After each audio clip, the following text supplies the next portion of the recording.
TDA अब द्वारका को revamp करने की तैयारी कर रहा है। जी हाँ, साउथ वेस्ट दिल्ली की एक वाइब्रेंट सब सिटी द्वारका अब पूरी तरह से रिवैम्प होने की तैयारी में है। तो क्या है टीडीए की प्लानिंग, किस तरह से वो इस सब सिटी को रिवैम्प करने जा रहा है, आज ये मैं आपको बताने वाला हूँ। और साथ में कहाँ कहाँ से उसे कनेक्टिविटी मिल रही है और किस तरह से द्वारका भी आने वाले टाइम में एक रिवैम्प होने के बाद एक अच्छी डेवलप्ड सब सिटी बन के सामने आएगी। आज मैं उसी के बारे में आपको डिटेल में बताऊंगा। तो शुरू करते हैं और एक एक करके मैं आपको ये सारी चीज़ें जो महत्वपूर्ण है द्वारका के लिए, और ये खासकर द्वारका के रेजिडेंट्स के लिए बहुत महत्वपूर्ण है कि उनको पता हो कि आखिर द्वारका क्या शेप ले रहा है। क्या वो सिर्फ टीडीए की सोसाइटी या सोसाइटी फ्लैट्स बन के रह गया है, या आने वाले टाइम में उसका भी भविष्य अच्छा है। तो आज हम इस वीडियो में बताएंगे, लेकिन इससे पहले अगर आपने सब्सक्राइब नहीं किया है तो इसको आप सब्सक्राइब कर लीजिए, क्योंकि यहाँ प्रॉपर्टी मार्केट से रिलेटेड प्रॉपर एनालिसिस हम आपको देते हैं, अपना एक्सपीरियंस आपके साथ शेयर करते हैं और किस तरह से आपकी इन्वेस्टमेंट को ज़्यादा से ज़्यादा रिटर्न मिले उससे रिलेटेड सारी बातें आपको बताते हैं। तो चलिए शुरू करते हैं, मैं आपको आगे एक्सप्लेन करता हूँ। नमस्कार, मैं हूं प्रदीप मिश्रा। प्रॉपर्टी मिश्रा शो में आपका स्वागत है। यहाँ हम आपको प्रॉपर्टी और प्रॉपर्टी मार्केट की हकीकत बताते हैं, नो बकवास, डायरेक्ट काम की बात। चलिए शुरू करते हैं। तो चलिए पहले समझते हैं हम कि द्वारका की हिस्ट्री क्या है, कैसे द्वारका डेवलप हुआ है। जब आप ये समझेंगे तो आपको आगे कैसे होने वाला है ये समझना आसान हो जाएगा। 1980s के आसपास ये पप्पन कला था। द्वारका तो नाम बाद में पड़ा, लेकिन पहले इसे पप्पन कला के नाम से जाना जाता था और अब इसे द्वारका के नाम से जाना जाता है। शुरू में डीडीए की कई स्कीम्स आई जिसके अंदर फ्लैट्स अलॉट किए गए। उसके बाद सोसाइटी प्लॉट्स भी यहाँ अलॉट हुए और सोसाइटी प्लॉट का खेल तो आप सबको पता है किस तरह से हुआ, किस तरह से सीबीआई ने यहाँ पर अपनी पकड़ मजबूत की और काफ़ी सारे फ्रॉड्स को बाहर निकाला, वो सब आप जानते हैं। कई दिन तक बहुत सारी सोसाइटीज़ फंसी रहीं, लेकिन आखिरकार अब बहुत सारी सोसाइटीज़ उससे बाहर आ गई और लोगों को उनका घर जो बीच में रुक गया था, क्योंकि यहाँ बहुत ज़्यादा बिल्डर माफिया घुस चुके थे, तो इस कारण से भी लोगों को बहुत ज़्यादा दिक्कत आई। लेकिन अब काफ़ी हद तक चीज़ें ठीक हो गई और अब लोगों को यहाँ घर भी मिल चुके हैं। देर ज़रूर हुई लेकिन घर मिल चुके। तो यहाँ पर दो टाइप की प्रॉपर्टीज़ ज़्यादा हैं। एक तो या तो डीडीए ने डेवलप किया हुआ है या डीडीए ने प्लॉट अलॉट किए हैं, वहाँ ग्रुप ऑफ पीपल ने एक सोसाइटी बना के डेवलप किया है, जो कि 1 से 4-5 एकड़ के बीच की सोसाइटीज़ हैं। तो यहाँ पर थोड़ा सा ग्रीन एरिया कम है और चूँकि 1980s से ये बननी शुरू हुई है तो यहाँ थोड़ी सोसाइटीज़ अब ओल्ड होनी शुरू हो गई है। मेन द्वारका जो प्रॉपर बसना शुरू हुआ वो करीब 2003 से 2007 के बीच में। 3 मेजर कनेक्टिविटी द्वारका को मिली, जिसमें पहला एयरपोर्ट से कनेक्टिविटी अंडरपास के थ्रू, दूसरा पालम के ऊपर जहां अक्सर प्रॉपर जाम लग जाया करता था, रेलवे फाटक के ऊपर मुझे याद है कम से कम घंटे से 1.5 घंटे के बीच का जाम लगता था और उस जाम के कारण लोगों का बहुत समय बर्बाद होता था। और पालम के ऊपर वहाँ फ्लाईओवर बना, आरओबी बना, जिससे पालम का सारा ट्रैफिक एक तरह से बाईपास हो गया और एक अच्छी कनेक्टिविटी द्वारका को पालम के थ्रू मिली। फिर द्वारका मोड़ पे कनेक्टिविटी मिली। ऐसे ऐसे करके जहाँ जहाँ पॉसिबल वे आउट थे वहाँ वहाँ द्वारका को कनेक्टिविटी मिली और उसके बाद द्वारका फलना फूलना शुरू हो गया, कीमतें बढ़ी, क्योंकि जब तक प्रॉपर कनेक्टिविटी इंफ्रा डेवलपमेंट नहीं होती है तब तक एरिया में उछाल नहीं आता है। तो वो कनेक्टिविटी ने द्वारका की सूरत ही बदल दी। बहुत सारे लोग जो आउटस्कर्ट्स में द्वारका को मान रहे थे, उन्होंने भी द्वारका को कनेक्टिविटी जब मिली तो वहाँ पर अपना आशियाना तराशना शुरू कर दिया। तो बहुत तेज़ी आई द्वारका में, जो आप सब अब तक देख रहे हैं। लेकिन ओवर द टाइम चीज़ें पुरानी होती चली गई। जो 1980s के आसपास में ये डेवलप होना शुरू हुआ था, अब उसमें एक प्रॉपर एज आ गई है। और यहाँ पर कुछ कंस्ट्रक्शंस ऐसी भी हैं, क्योंकि उस टाइम पे अर्थक्वेक रेजिस्टेंट बिल्डिंग नहीं बनती थी, तो ऐसी भी बहुत सारी बिल्डिंग हैं जहां earthquake resistant proper map sanction नहीं है और उस हिसाब से नहीं बनाया गया है। तो ये एक कमी द्वारका के अंदर मुझे देखने को मिलती है, जो कि कुछ सोसाइटीज़ में जहां एक्सपीरियंस नहीं था, क्योंकि ग्रुप ऑफ पीपल्स थे जिन्होंने मिलकर सोसाइटी फॉर्म की और फिर उसको बिल्डिंग बना दी।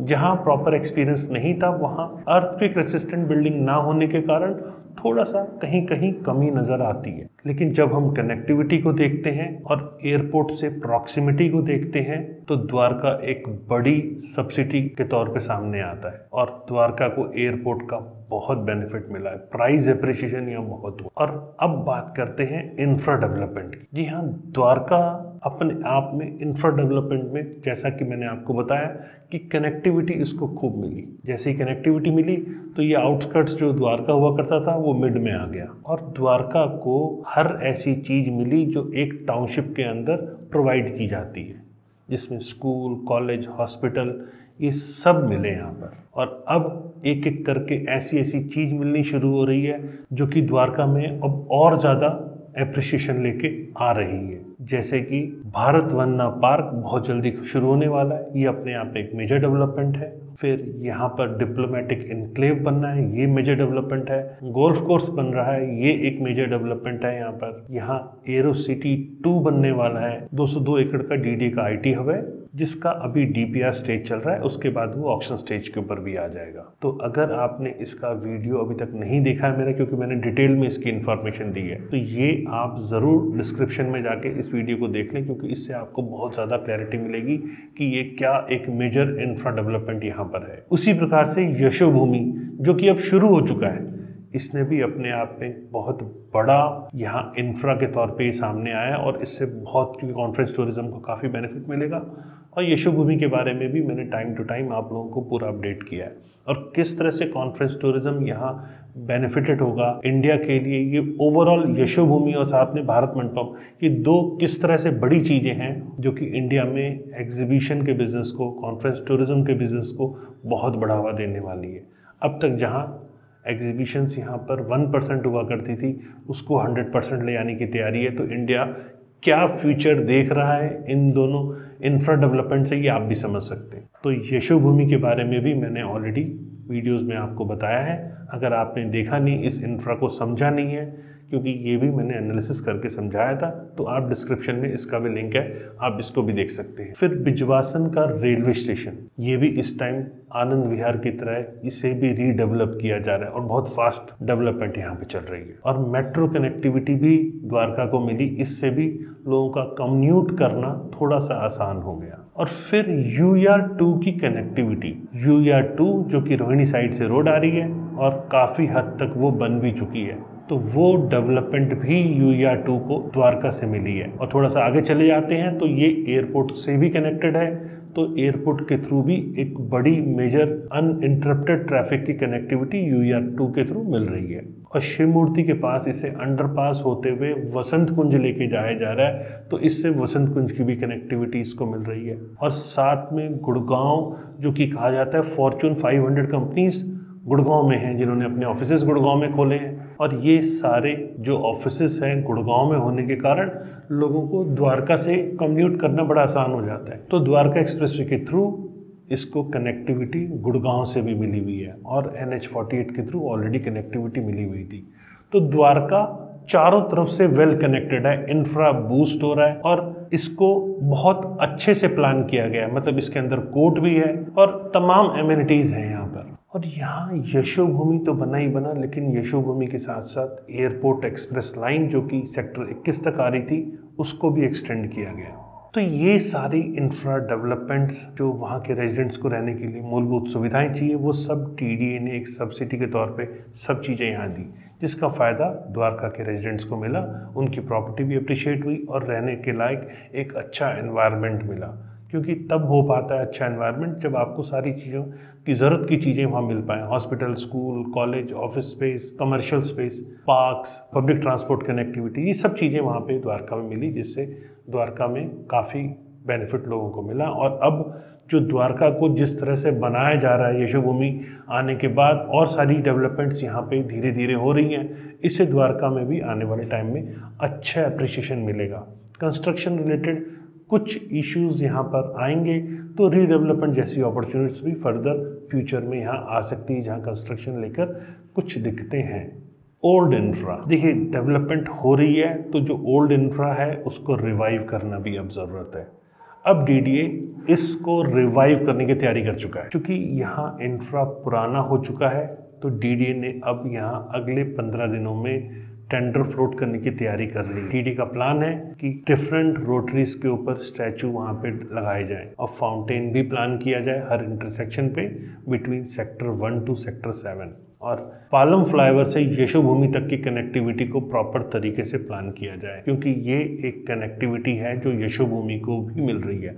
मतलब एक कनेक्टिविटी तो ऑलरेडी है जो अंडरपास के थ्रू है और पालम होते हुए जो लोग आना चाहें उनका भी अनइंटरप्टेड कनेक्टिविटी यहाँ हो पाए। क्योंकि जैसा मैंने बताया यशोभूमि एक बड़ा बिजनेस हब के तौर पे सामने आ रहा है, तो इसको प्रॉपर कनेक्टिविटी देना बहुत ज़रूरी है, नहीं तो ट्रैफिक जैम जैसी सिचुएशंस बहुत सारी होंगी। तो ये डीडीए के रीवैम्प का प्लान है। इससे द्वारका को ये बेनिफिट मिलेगा कि प्रॉपर इसका सौंदर्यकरण हो पाएगा। नई कनेक्टिविटी जो रोहिणी से मिल रही है या एयरपोर्ट को यशोभूमि से मिल रही है या यशोभूमि को वसंत कुंज से मिलने वाली है और बिजवासन रेलवे स्टेशन जैसी ये डेवलपमेंट द्वारका के अंदर बहुत चेंज लेकर आएगी और इन सब का बेनिफिट द्वारका के साथ साथ द्वारका एक्सप्रेसवे को भी मिल रहा है। तो फ्यूचर की बात करें तो यहाँ द्वारका और द्वारका एक्सप्रेसवे का फ्यूचर बहुत ब्राइट दिख रहा है। यहाँ जॉब अपॉर्चुनिटीज़ मेरे को फ्यूचर में आने वाले टाइम में बहुत दिख रही हैं, क्योंकि यहाँ इंफ्रा ऑफिस स्पेस का डेवलप होने वाला है। यहाँ बिजनेस का स्कोप बढ़ने वाला है, मतलब बिजनेस एपिसेंटर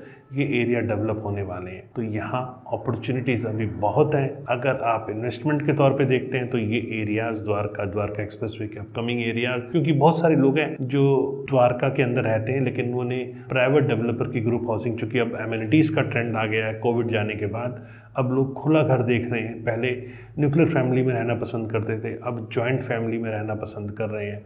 तो ये सब ट्रेंड काफ़ी चेंज हुए हैं, तो प्राइवेट डेवलपर्स की ग्रुप हाउसिंग की तरफ भी इंटरेस्ट बढ़ा है। तो इस कारण से द्वारका एक्सप्रेसवे को भी इसका बहुत बेनिफिट मिला। द्वारका एक्सप्रेसवे के जो बायर्स हैं इसमें बहुत बड़ा एक मेजर पोर्शन है जो कि द्वारका और जनकपुरी साइड और फिर रोहिणी साइड के बायर्स का है यहाँ पर। तो ऐसे बहुत सारे बायर यहाँ पे प्रॉपर्टी बाय कर रहे हैं, तो उनको बेटर एमिनिटीज़ का एक्सपीरियंस भी लेना है तो गुड़गांव में ले सकते हैं, क्योंकि इन डेवलपमेंट्स का फ़ायदा द्वारका और द्वारका एक्सप्रेसवे दोनों को मिलने वाला है। तो आप तैयार हो जाइए। अब तक अच्छा रिटर्न ऑन इन्वेस्टमेंट आप लोगों को मिला है और जैसे जैसे मैंने जो इंफ्रा डेवलपमेंट के बारे में बताया है, जैसे जैसे ये होते रहेंगे वैसे वैसे इन एरियाज़ को और बेनिफिट मिलने वाला है। तो ये इन्फॉर्मेशन आपको कैसी लगी ये मुझे कमेंट सेक्शन में बताइएगा कि क्या आपको इन्फॉर्मेशन कहीं हद तक किसी भी प्रकार की काम आएगी या नहीं। अगर ये इन्फॉर्मेशन आपको अच्छी लगी तो ज़्यादा से ज़्यादा लोगों को शेयर कीजिए कि जिससे ज़्यादा से ज़्यादा लोग इस इंफ्रा डेवलपमेंट के बारे में समझ पाएँ और एनालाइज कर पाएँ कि उनकी प्रॉपर्टी पे उनको फर्दर क्या डिसीजन लेना है। और साथ में सब्सक्राइब कर लीजिए, क्योंकि ऐसे इंफॉर्मेटिव वीडियोस आपके पास आएंगे जो कि आपको हेल्प करेंगे प्रॉपर्टी से रिलेटेड कोई भी फाइनल कंक्लूजन पे आने को। तो कमेंट भी कीजिए, शेयर भी कीजिए और यहीं अब मुझे विदाई दीजिए। नमस्कार, जय हिंद।